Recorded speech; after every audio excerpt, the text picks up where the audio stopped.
to read Philippians 2, verse 5.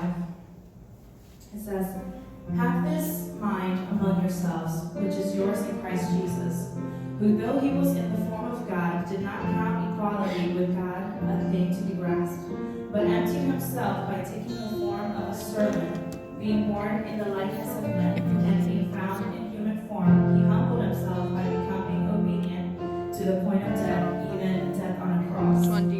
Our God has been so faithful to us, and he has died for us on the cross.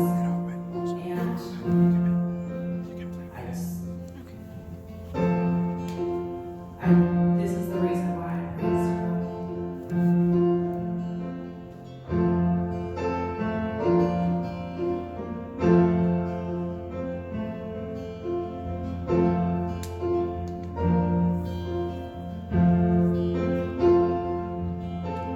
We've come to join the song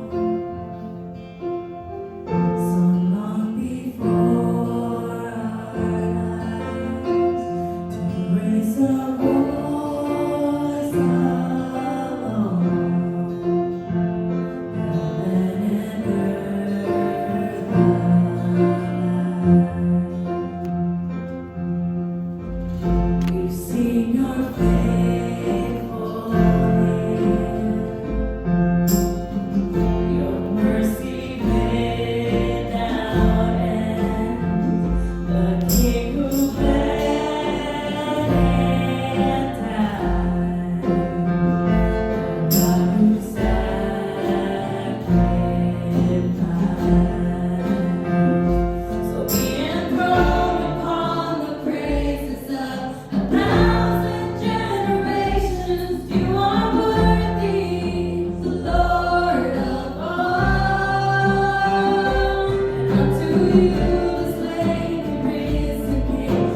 announcements, please. Sorry.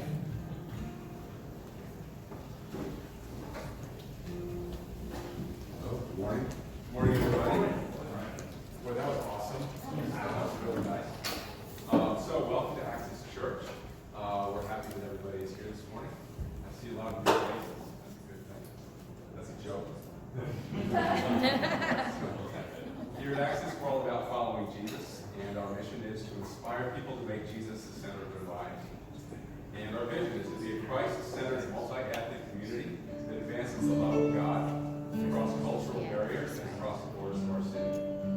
So, how do you make Jesus the center of your life? We have three ways that we do it here at Access: worship, community, and discipleship. So, worship is where we are right now. Sunday mornings, community, we have Access communities where we meet on a regular basis, on a weekly basis, in a large group to break bread and have fellowship together. And then we have Access circles. There's smaller groups within the communities where 4 or maybe 5 people get together on a regular basis to disciple one another, to help one another become even closer to Christ and follow Him even more closely. So that's who we are. That's what we do. Got just a few announcements. So gearing up for our launch. The big launch is September 8th. And you all know that, of course, all the teams are just about ready, and we can invite. So we're inviting people. We're hoping to have a big turnout. Last Thursday night, we wrote on the board how many people it looks like might be coming, and there's a lot, so that's awesome. Let's see, after the service, we'll have a light lunch. We'll have games for the kids. And let's see. September, we're starting a new series called Jesus, the Axis of All Things. It's a great way to start because the verse that drives us here, Colossians 1:17, in Him all things hold together. So we're going to dig into that. So it'll be great. Activities prior to September 8th. First of all, next Thursday, the 29th, we have our Access community at the Salorzanos. Sunday, September 1st, next Sunday, we're meeting here, but not for a worship service. Instead, to pray around the building and the community and to refine anything else that we need. So everybody is welcome to join the prayer facilities. Then finally, Thursday, September 5th, we'll have praise and prayer at the Ayers House. And we'll be praying for unity in the church and for the new people that are coming on September 8th. A couple other quick announcements. One is for parking. We want to try to get in the habit of parking in the lower parking lot to make room for people who don't come on a regular basis necessarily to park close up. And then the second one is to, after the service, we have our cafe downstairs, and we can all go down there and just visit for a while after the service, so we can kind of use that space and get used to it. So for the offering, a couple of verses. These are the verses that always come to mind for me. For offering, one is 2 Corinthians 9, verse 7. Each of you should give what you have decided to give in your heart, not reluctantly or under compulsion, for God loves a cheerful giver. And then the second one, 2 Corinthians also 8:12. For if the willingness is there, the gift is acceptable according to what one has, not according to what one does not have. So please join me in a prayer for the collection. Heavenly Father, we thank you for this time that we can get together every Sunday morning. We thank you for this space. We thank you for all the people that you brought together under this roof to serve you together and to grow your church. We pray over this offering, Lord, that it would be a gift of sacrifice to you, that you would use to further your kingdom, that all of these gifts would be acceptable to you because of a heart that's giving them. Lord, we love you and we give our lives to you and we give up what you have given to us. We pray this in Jesus' name. Amen.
two, 1, 2.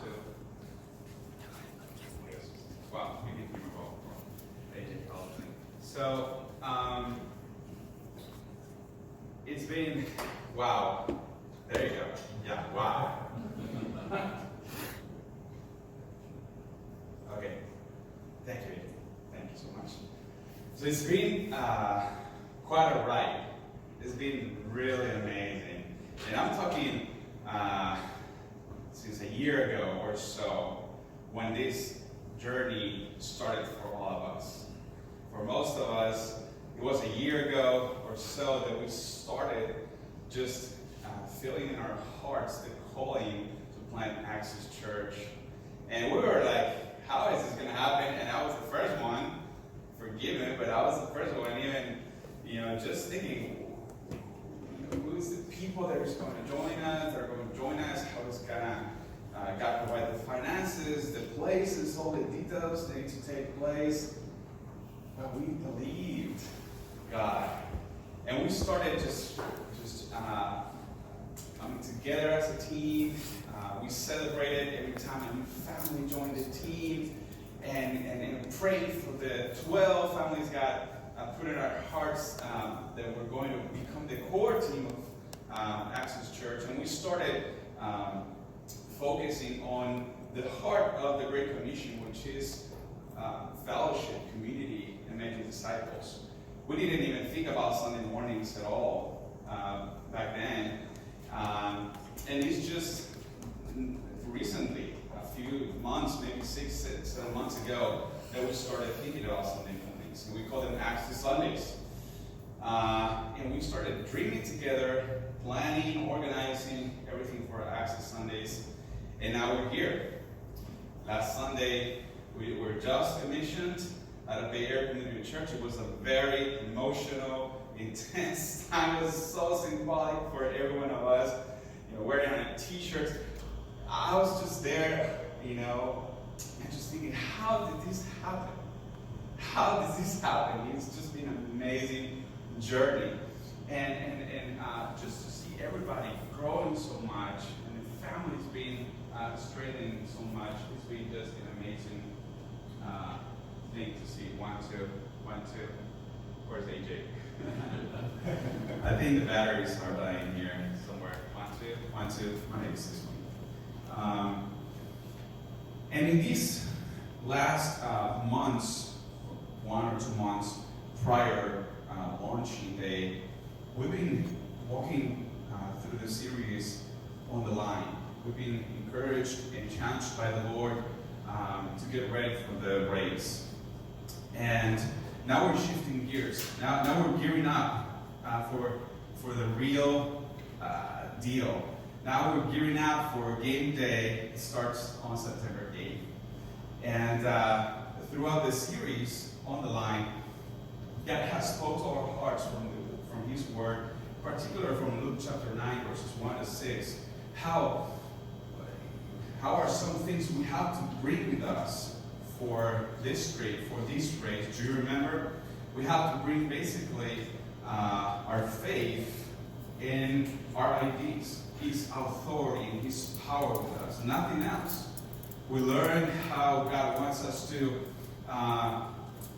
get lighter and get stronger for the race.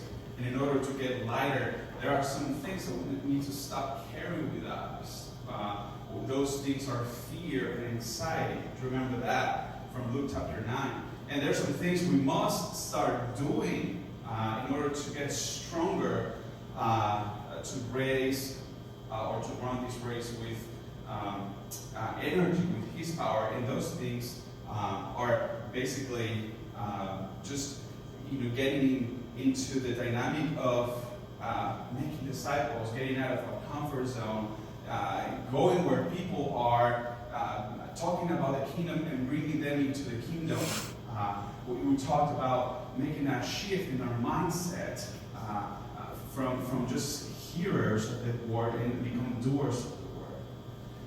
That's been the journey through the series On the Line from Luke chapter 9. And today, God's going to challenge our hearts on a very practical way.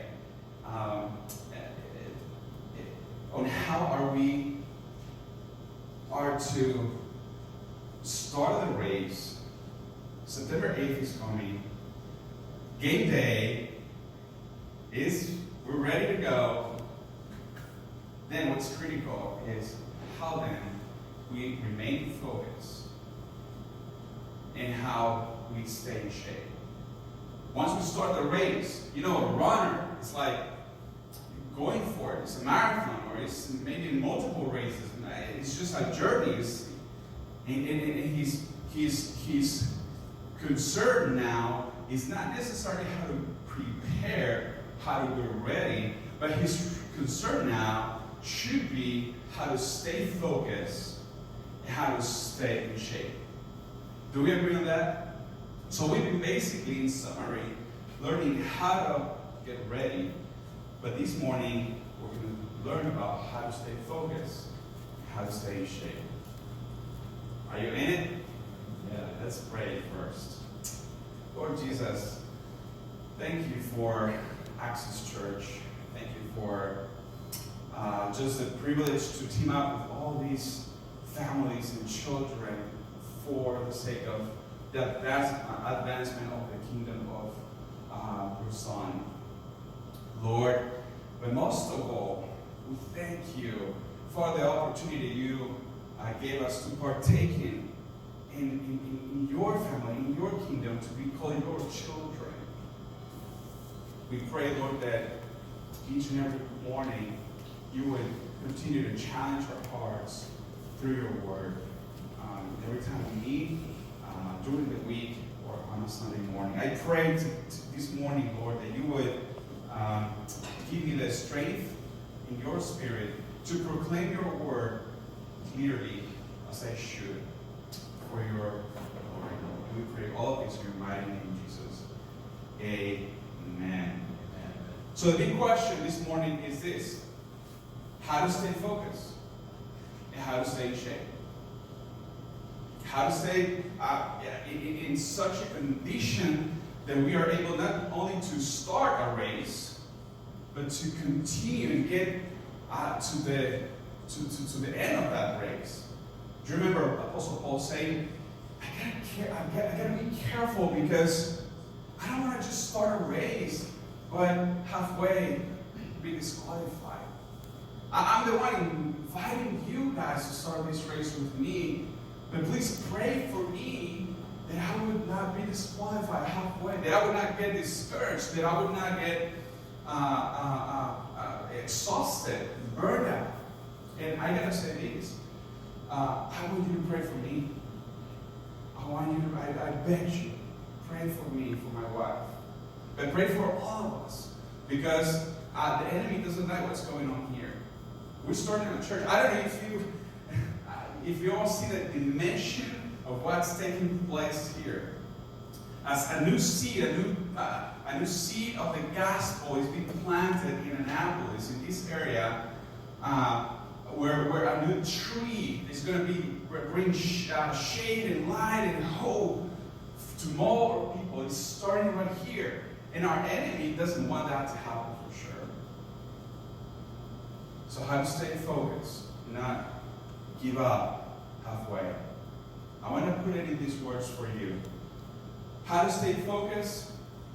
I think the Bible teaches that it's critical for us to understand crystal clearly what our mission is. If we lose sight of what our mission really is, and then it's very easy to go astray, because all of a sudden the reason being of do all this is myself, my benefit, my comfort, my demands, my needs. And I have news for you, and these are news for me. Half of those demands and needs are not going to be met, at least by the people. They're going to be met by God. So my focus should not be there. My focus should be on the mission. And I got to understand, to remain focused on the mission, I really got to understand clearly what the mission is. And we're going to break that down this morning. But secondly, in order to stay in shape, we also need to understand how is that, according to God's design, our hearts and our minds get fed. And what are the things that are going to keep us going strong? So we're going to unpack that as well. So 2 things. How to stay focused and how to stay in shape. That's what we're going to talk about this morning. I want to propose to you that we could summarize these 2 things this way. How to stay focused on the mission, understanding that the mission is, simply put, give Jesus to people. We're going to unpack it. Give Jesus to people. And how to remain in shape is by giving Jesus to ourselves. Just like that. Very simple. Let's start unpacking the first one. We're starting. We're having still problems with the projection. The school said they are going to fix it. We hope it's fixed by September 8th, but for now, that's all we have. So let's unpack giving Jesus to people. That is the heart of the mission. If we love God, we are to love people. And if we love people, we are to give them Jesus. That is the equation I want to put on the table this morning in regards to the heart of the mission. There's no way that someone that really loves God and says, I love God deeply with all my heart, and doesn't love people. It just doesn't go together. It doesn't go together. And if you affirm the second thing as well, there's no way that a person that loves God and loves people, that doesn't have a burden in his or her heart to give them Jesus. Because we know the ones that have experienced the power, the transformational, the restorational power of Jesus, of the gospel in our lives, we know that that's the best thing that ever happened to you. That's the very best thing that ever happened to me. So if I love Pat, I'm like, and I see that he's struggling with something, I know for sure that Jesus is the answer for his struggles. And the best gift that I can give to Pat, that I can share with Pat, is Jesus, is the love and the hope of the gospel. So those 3 things go together. They cannot go separately. And if there's something that's been just maybe keeping you from practicing any of those 3 things, my encouragement is to reassess our understanding of what the heart of the mission really is. And get back on track. If we love God, we are to love people. And if we love people, we are to give them Jesus. It's not only about hugs, it's not only about kisses, it's not about financial help, it's not only about, like a slap like in the back, or it's not just encouragement, it's not about just kind words. It's about Jesus. It's about Jesus, and this is so important. James Vanderstelt, he's the writer of a book that is called titled Gospel Fluency. He says this. He says, too often, when giving people answers to their questions or solutions to their problems, we give them something other than Jesus. If they are struggling with their finances, we give them the best budgeting plans we know of, right? If they are working through relational discord, we teach them communication techniques. If they are struggling with doubt, we challenge them to just believe, promising them, all will get better if they do. But we fail if we don't give them Jesus. Isn't that powerful? The work is not done. The real gift, the real blessing to that friend, to that neighbor, to that relative, It's got to be Jesus. It's got to be Jesus. I'm not saying that we got to go, straight to Jesus the very first time we talk to them. We can start, actually, we already shared this previous Sundays. We have to start with grace and love. That is the power of the gospel according to the Bible to the Gentiles. Remember we studied this? For the Jewish people, the power of the gospel comes by signs and wonders. 1 Corinthians chapter 1. Jewish people seek signs and wonders. But the power of the gospel to the Gentiles, according to the scripture, we break the ice. We start connecting with people by bringing them into the kingdom. Bringing them into the kingdom is sharing the love of, modeling the love of Jesus, sharing the hope of the gospel. You remember Vaughn? We talk about Vaughn. You remember? He's like, Francis Chan was saying that the hour I spent with this guy Vaughn on the border, between Texas or New Mexico and Tijuana, they were like, Francis is like, the hour I spent with Vaughn, it was the closest thing I ever experienced to be with Jesus. And that modeling impacted his life so deeply. So that's the way we start, modeling the love and the hope of the gospel. But eventually we need to progress to a point where we give people Jesus. And that is the gift we all are carrying in our hands to the world. Jesus put it this way, Matthew chapter 28, verses 18 to 20. And Jesus came and said to his disciples, all authority in heaven and on earth has been given to me. Go therefore and make disciples of who?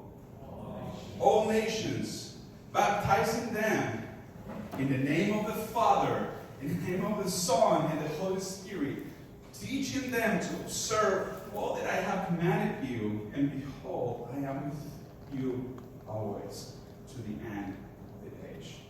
Jesus is saying here, now I want you to go to all the nations and give them Jesus.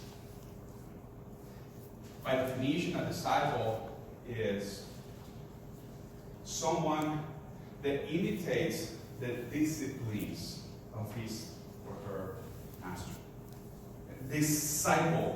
Discipline is someone that imitates the disciplines of his or her master.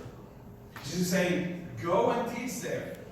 Go and give them Jesus and teach them all the things that I taught you, so their lives would also come to the knowledge of the truth, so they be saved, restored, healed, just as you were.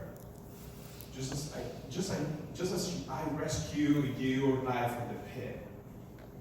Now I want you to go and proclaim to the nations that I am the only way. I am the only hope for the world. I am the only hope for their troubles and needs. So from Matthew 28, we learn that basically the heart of the mission is that give Jesus to people, is to make disciples of all nations, inspire people to follow Jesus and to become his disciples. How do we do it according to Matthew 28? We see it right there. We can keep Matthew 28 in the back. Thanks. We see it right there. So there's an interesting flow here that I want to take a minute for us to digest. There's something in grammatical terms that is called the indicative verbs. We're going to get a little technical here, right? There's something. Indicatives are statements of reality or fact. Like, this is what it is. My name is Jorge. I like to eat healthy food. That's a statement of reality.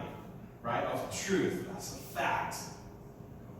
And there's something that is called imperatives in grammatical terms. Imperatives are instructions, commands.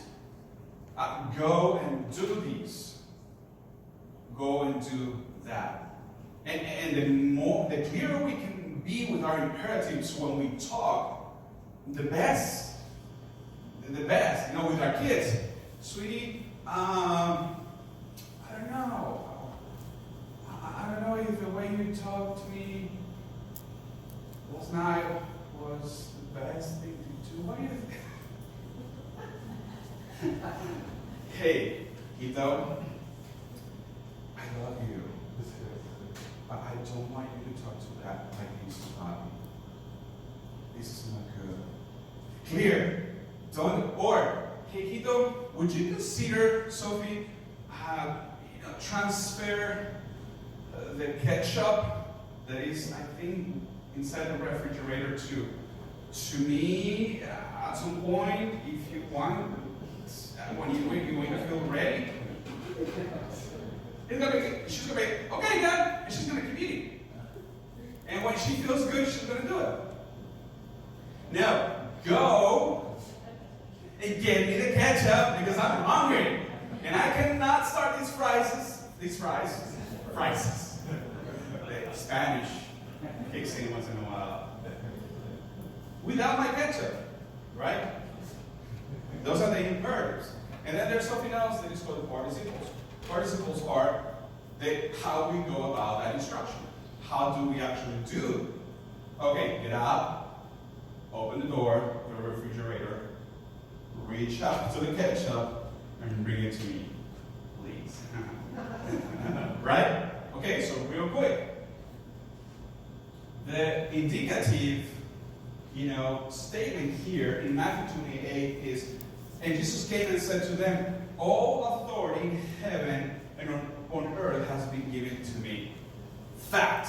Statement of reality. No questions asked. That's a non-negotiable. Like it or not, he is the man. He is the boss. And he's applying. Now, with this same authority, I want you to go, the imperative. And bring me the ketchup. And make disciples. He's been very clear. He invented a grammar? Yeah. He's very clear. Go and make disciples. That's it. That is your mission, period. No, that difficult, right? Jesus is asking. And then the participles. How do you do it? Go, baptize, and teach. That's the how to. Does that make sense? This is very important. If out of everything I share with you this morning, you can only remember that understanding of the Great Commission, this portion in Matthew 28 is called the Great Commission. If you just remember that, and every time you feel like, oh man, what am I supposed to be doing here at church? I'm this early, I'm sweating, I'm exhausted. Just remember, bring me the ketchup. Go make disciples. That's it. That's why we are doing everything we're doing. That's what we're doing in communities. That's what we're doing in circles. That's what we're doing Sundays. Because God is saying, bring me the ketchup. Bring me my disciples. Go to the nations and make disciples. That's it. No confusions there in how to do it. Baptize them. Or going baptizing and teaching. I want to suggest to you that the going part implies don't wait for them to come to you. You have to go. This is hard. We have to go. That's the participle. That's the heart of the Great Commission. Sometimes it's like, well, man, it's been 10 years since the last time someone came to Jesus with me. Or since the last time I made a disciple. Well, the question is, are you waiting for them to come? I have news for you. they're not going to come to you. People naturally coming to Jesus. In every generation, in fact, they're going away. They say that we're always a generation away from Christianity to disappear. If one generation forgets the mission, Christianity is gone. If one generation forgets what is the heart of the mission and focuses on that, Christianity will disappear. And I don't want to sound pessimist. Actually, I don't think so. I think it's a little inflated. I don't think that's happening already. I think there's hope. For instance, I love for millennials, for instance, they love to talk. They love to debate ideas. They love, right, Angelica? Right, Titi? You're a great debater. No, they're the sweetest people ever. The sweetest. I think there's hope for the millennials generation. I think there's hope for the Generation Z. I think there's hope. We just need to learn how to engage with them. And we're going to talk about that in a minute. But the problem is that we have our minds and our hearts are stuck into patterns that we learned 30 years ago that don't work anymore. Someone said, the church is perfectly equipped to preach the gospel to a world that doesn't exist anymore. The church is perfectly, we have so much materials, ideas, diagrams we use, formats, programs that are just really impressive. The only thing is sometimes those things don't work anymore for these generations. We just have to go through it. Hey, maybe we have made it too complicated and we just have to go back to the heart of the gospel. It's not about the big show. It's about making disciples. Let's try to make why so many pastors are getting burned out. Because their focus is in performance. Why so many leaders are going down? Because their focus is in how many views they get on YouTube. Hey, let's remind ourselves that is not the mission. The mission is to make disciples. We at Access, we're trying to do our best for everyone that comes to a church service here, go out that door saying, I learned something from the Bible today. Not saying how amazing the preacher is or was, whoever is preaching. We don't want to promote that. We want people to have a taste of the word. Saying, wow, I didn't know that from Luke chapter 1, verses 1 to 3, I could learn so many things for my life. I didn't have a clue that from the book of Leviticus and Chronicles, there's so many powerful things for my life. I want people to go out that door saying, wow. And go back home and keep digging into this precious and beautiful book. And then we want all of us to surround that person with love and hope, and eventually give them Jesus and make them disciples, right?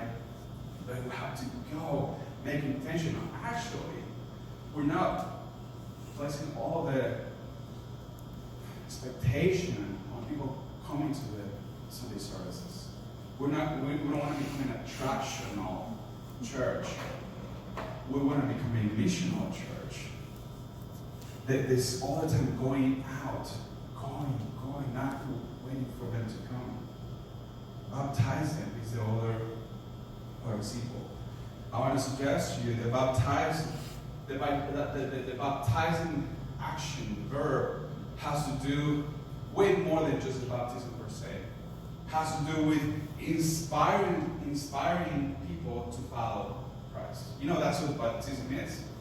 It's an outward manifestation of your faith and your decision to follow Jesus, in short. So at the heart of baptism, the water and all that, that's really not what's important. It's what that person is saying, embracing that day. I'm deciding to follow Christ the rest of my days. So when Jesus said, go and baptize them, he said, inspire them to follow me with the word, with the power of the Spirit. And when he said, teaching them, I want to suggest to you that he was saying, help them to grow and mature in the truth.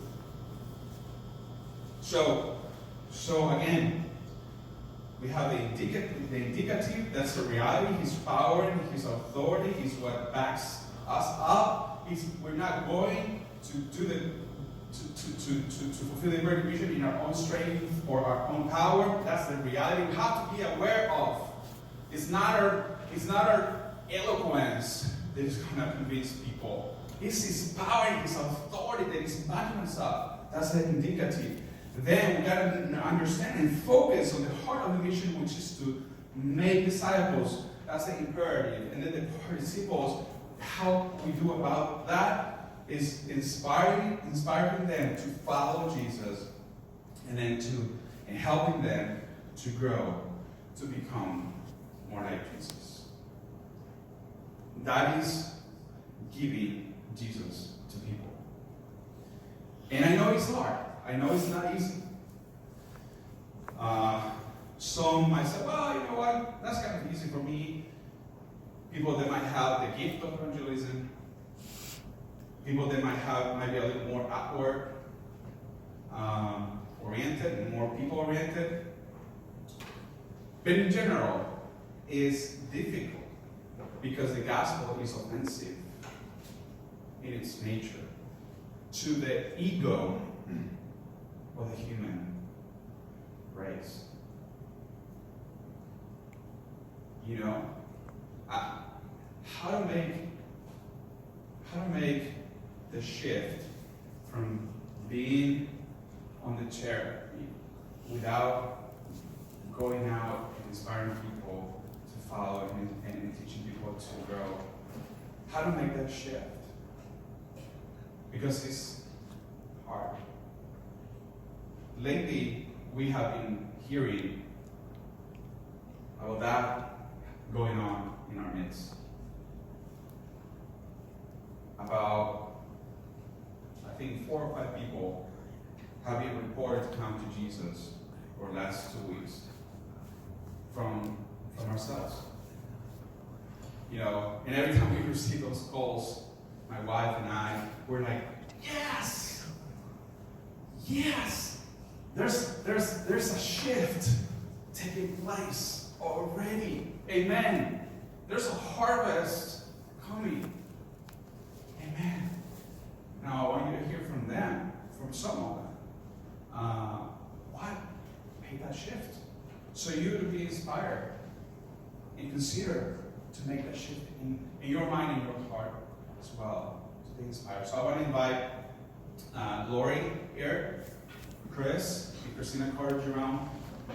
I'm here. Thanks, brother. You're the best. And we're going to have a little talk. We might going to need an extra mic.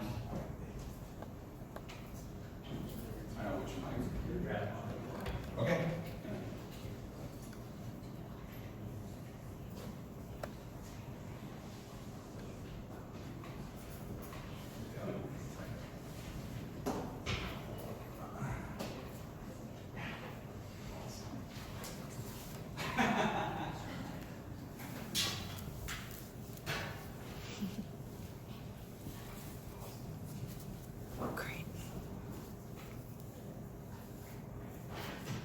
Laurie said, we look like upright.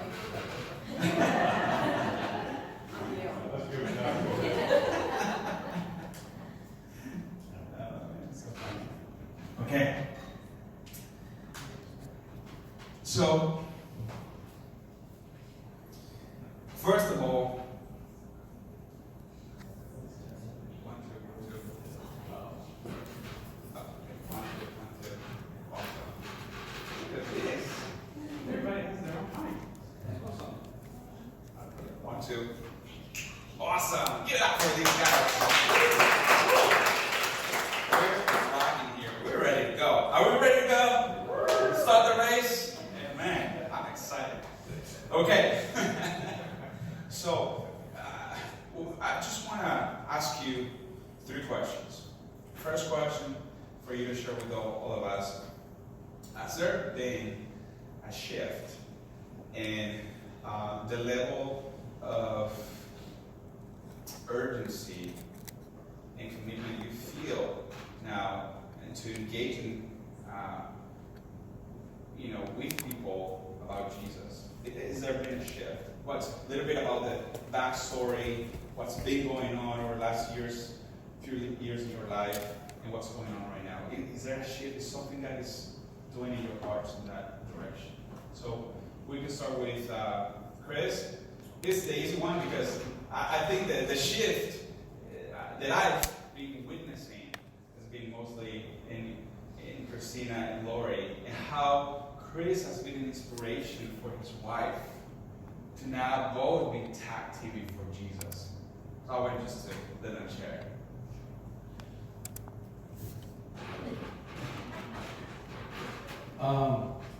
Yeah, I think for us, anyways, we witnessed Jesus in our own home. We witnessed what he's done with our son. A lot of you actually have heard about Silvio. That kind of brought us along to a new point of understanding how he works, and then honestly through getting a better understanding of the Word, and which I'm grateful for, but I'm not that proficient. But I think we just invite people in and we love on people. We use out of the abundance that Christ has given us, which really that abundance starts with his love. And we can use that to invite people in and share our home and share our time and sometimes our money, and that's usually last, but that's what we do. And then we, Christina's been great about inviting people in our home, and because of that, we have a Bible study going on Mondays with a young lady that's a great friend of ours, and she came to faith, and Christina led that, and it was pretty awesome. When did that happen? That was not this past 3 Mondays ago. Right. So, yeah, 8 p.m. at Carter Jerome's house. There you So, go. and led by the Holy Spirit, but largely Christina inviting Miss Mary. Amen. That's awesome. Christina, how do you share Jesus? How do you give Jesus to someone before tag teaming with your husband? Well, we tag team all the time. Chris is a great leader in the household, in our spiritual walk. He's just, he opens up the doors, which is the hard part for me. So he's the one that opens up the doors to people, and then I'm there to kind of comfort them and ease them into it, and just talk about it a little bit more with them. As he said with our friend, she was very open to it and very easy to speak with. And I didn't do it all by myself. Chris was there with me, and he was helping. So that was my first time leading someone to Jesus.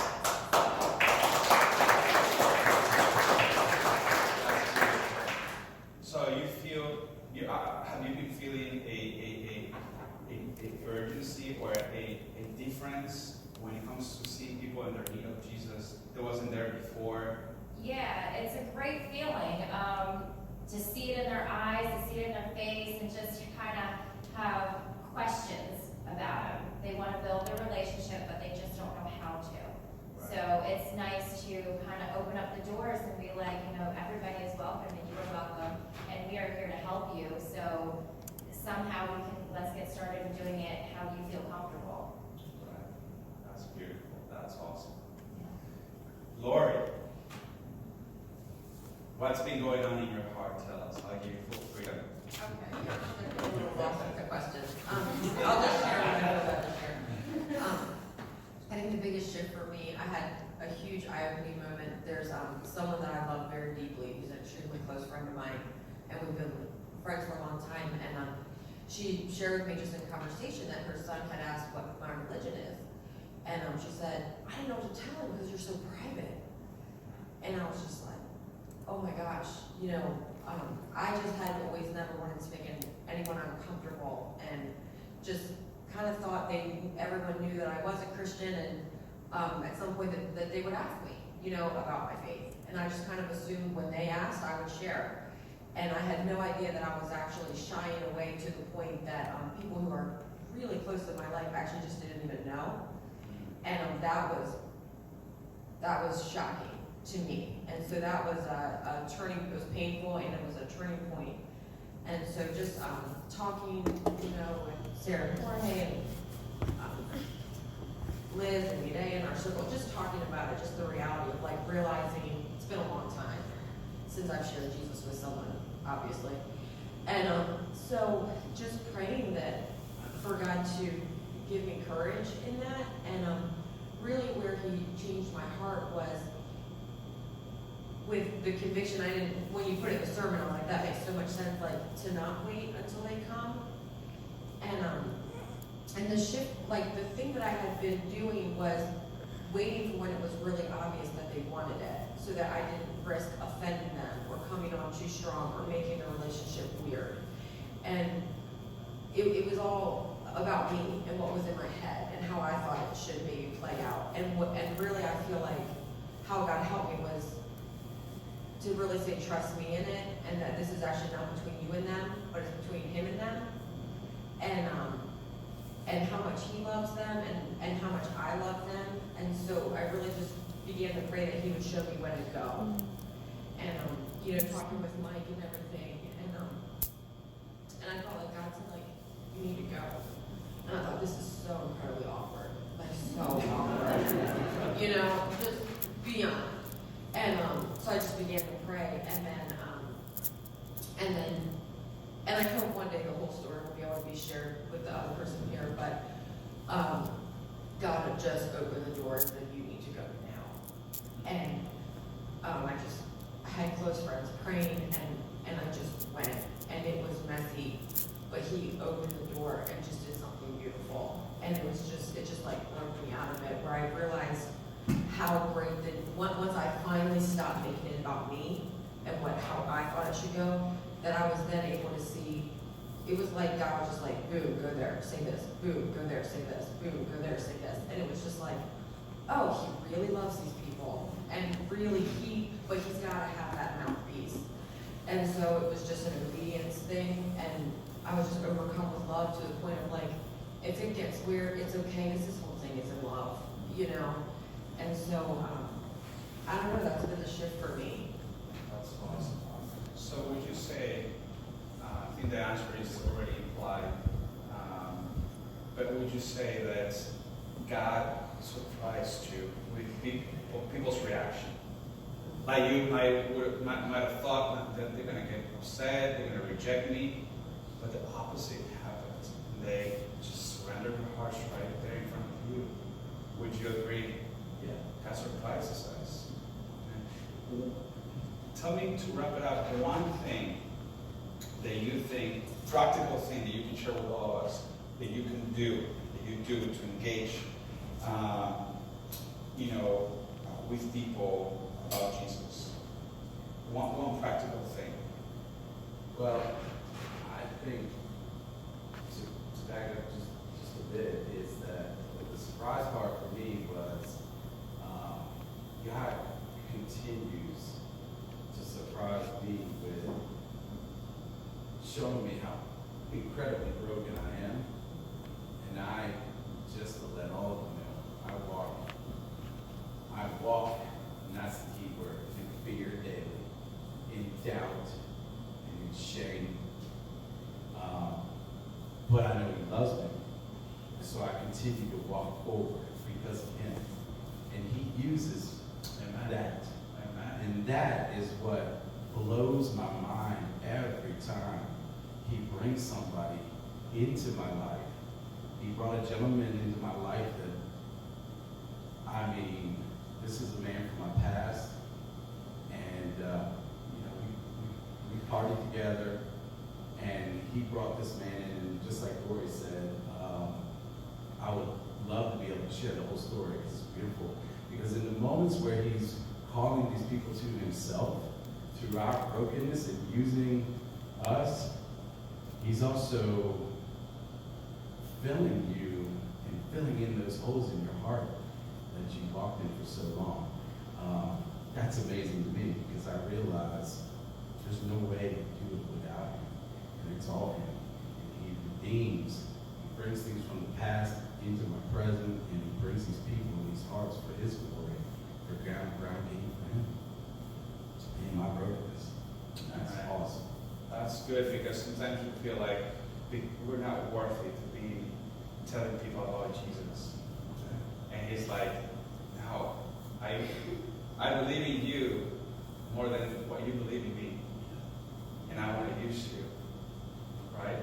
That's humbling. It's just, wow. I feel it's like, wow. That's awesome. Thank you. I don't know if you have anything in mind. One thing that would help us to learn something practical, that you did the work that helped you. Well, I think that showing your love to everyone, relationship, just people you don't even know, people you talk on the phone with, you just have that time to speak with them, be caring, help them in any kind of way that they need. It just shows that the love is there, and they kind of question, where do you get that love from? And it's from the Holy Spirit working in you, which I want to share with you as well. And you become curious about it, and that's my way of sharing to people, is just to be loving to everyone. The power of a hug. Right? Lori. I guess there's just like two things. The first one, I mean, I was even so hung up that I was like trying to read the book, The Case for Christ, because I just was like, I gotta be ready. You know, if I dare to share, I better be ready, or else it's just gonna get super weird. If I start botching it up, and it's obvious I don't know what I'm talking about, and it's just gonna get weirder, you know? So I was like starting to read it, but then God was like, yeah, but like you need to go now. You know, and it was just like, oh yeah, let's just go.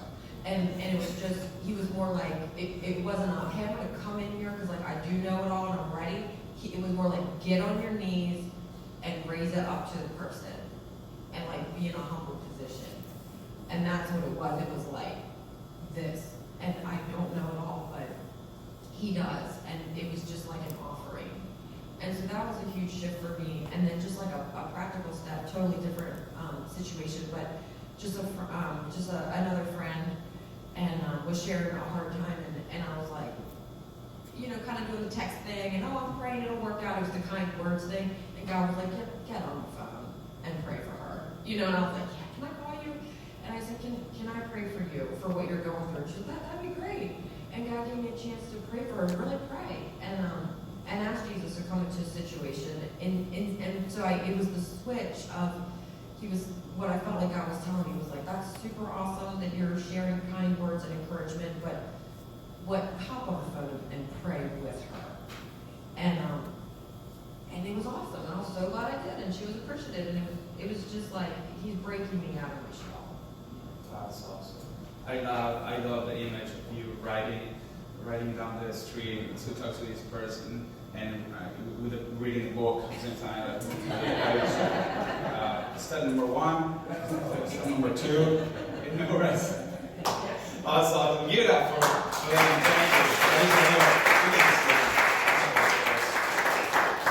That's so awesome.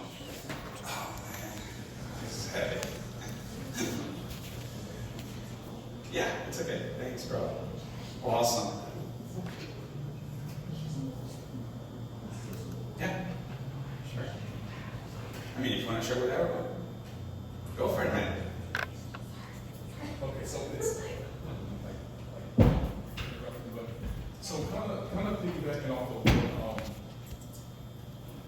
this happened right here.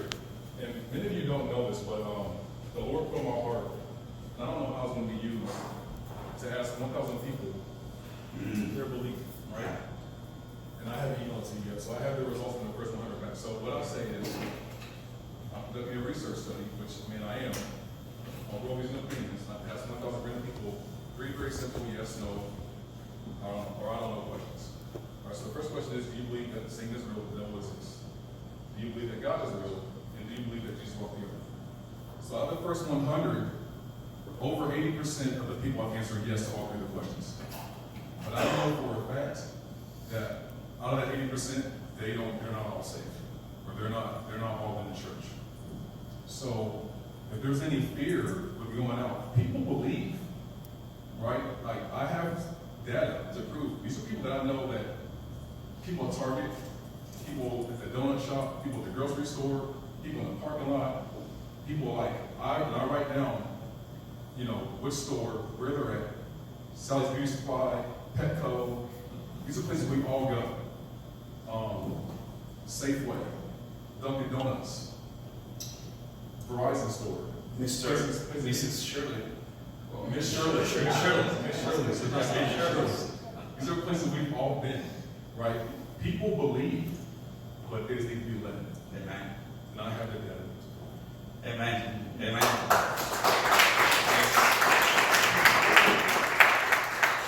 I was with him just this past week having lunch at Miss Shirley's. Exactly. Oh man, that's the only reason why I go there, because he introduced me to those chicken walls. We were having lunch and he went for it with 2 of the waitresses and with his little survey. And guys, you'll be surprised. You'll be surprised. Be encouraged. Real quick, just to wrap it up. Stay focused on the mission. But stay in shape. Care for you. Care for yourself.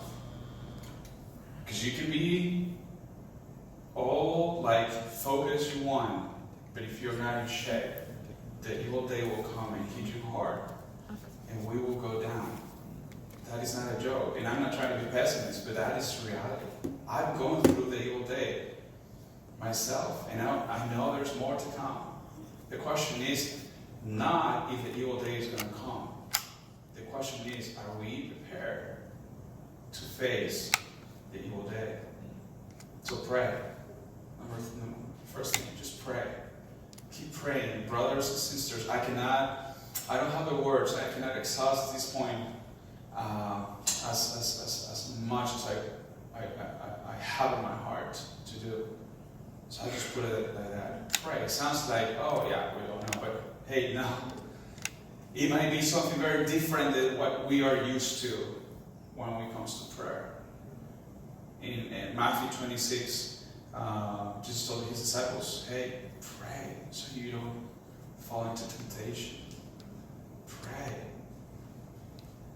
He asked them to pray for an hour. They fall asleep. And Jesus is like, you couldn't even stay awake for 1 hour. I don't know when was the last time that you prayed overnight, or you got up from your bed, in the middle of the night to pray. I don't know if you felt that urgency. When you feel that urgency, friends, do it. Do it. It is vital. Remember, one of my disciples, when I first came to Jesus, he was amazing. He was working full time. He was doing his master's degree. He was discipling people like crazy. I said, bro, how do you do all these at the same time? And he's Jorge, get ready, I'll give you the formula. You have a pen? It is on the phone. I'm like, oh, yes! I'm going to get a formula to be successful. And this guy, he's like, you ready? Okay, write it down, Jorge. This is 20 years ago.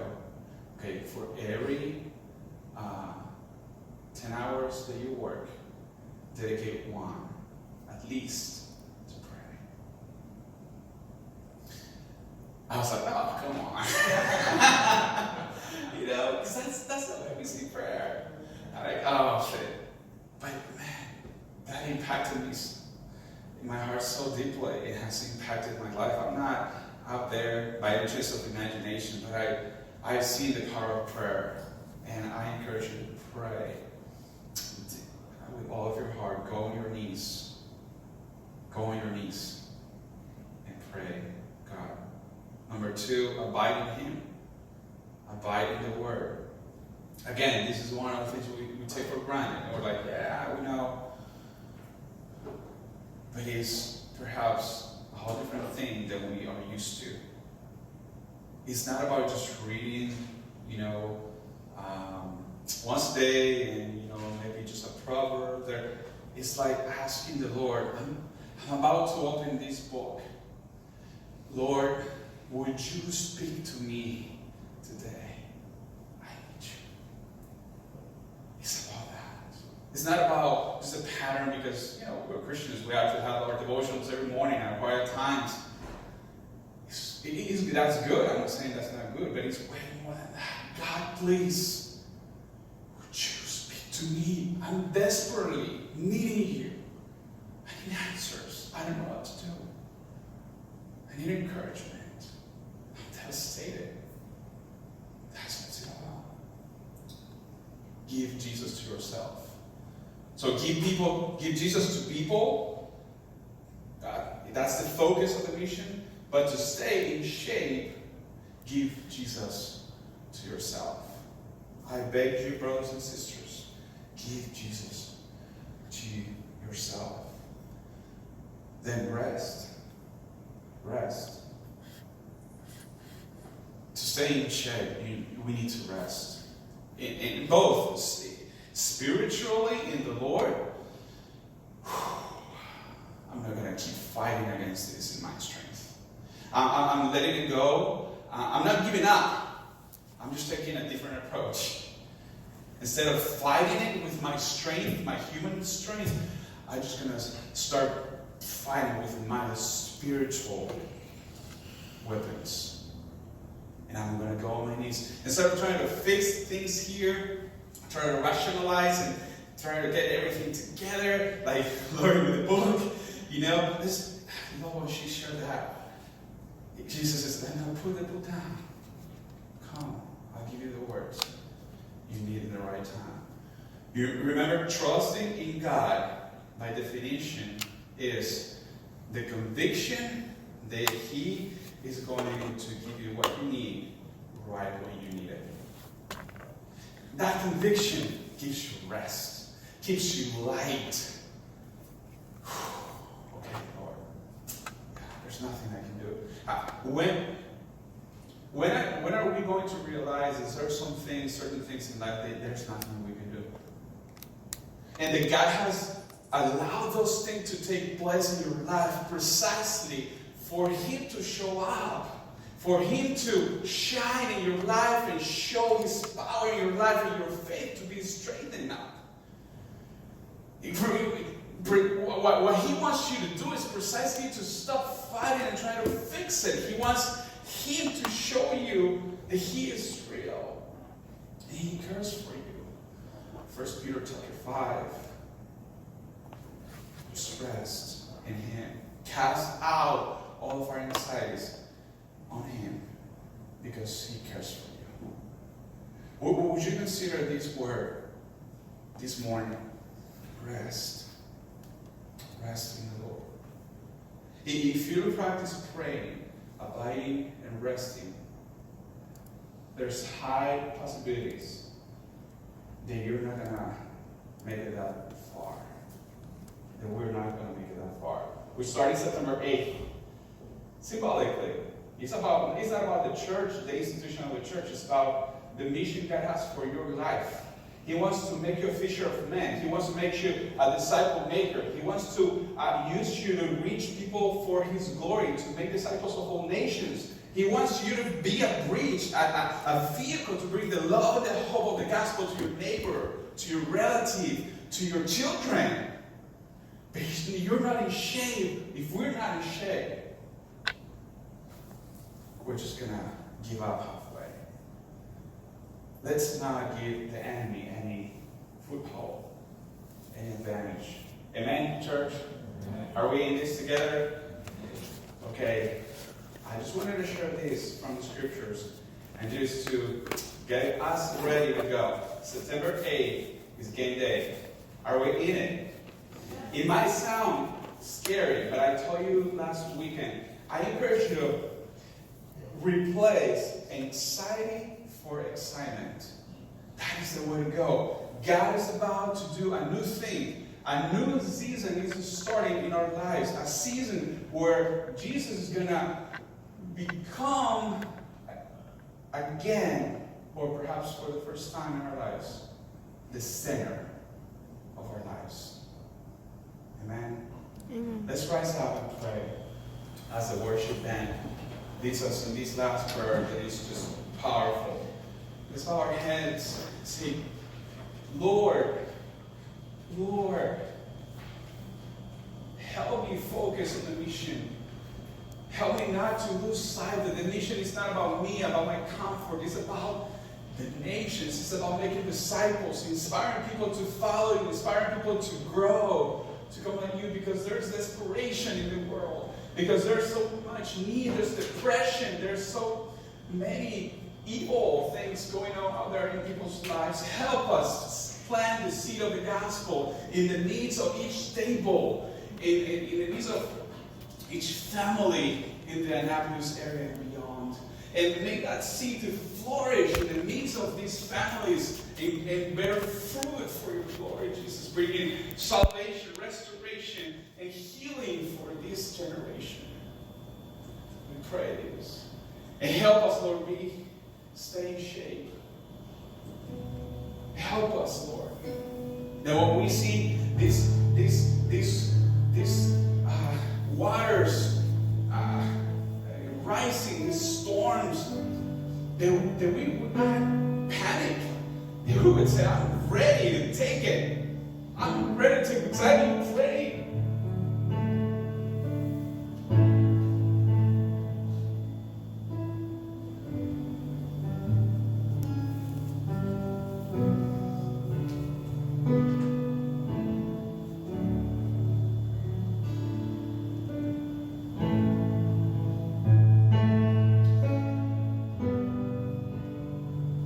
Because I've been abiding in you.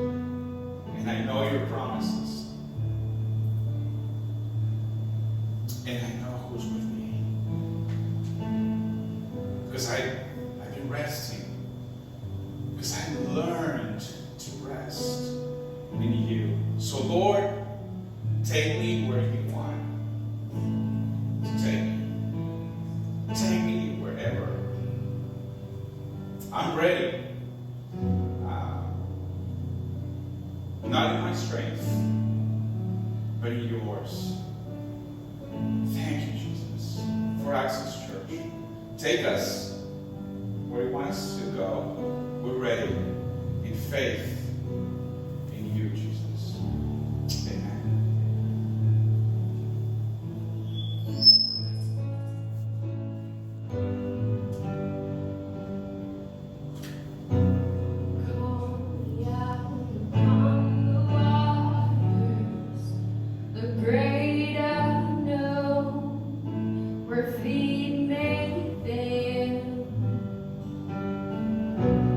There, find you in the midst.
Amen. Praise Jesus. Let's go and inspire people to make Jesus the center of their lives. Yeah. Amen. Hey, give it up for this. Wow. Great. Thank you guys. Yeah. Go in peace and remember to keep making Jesus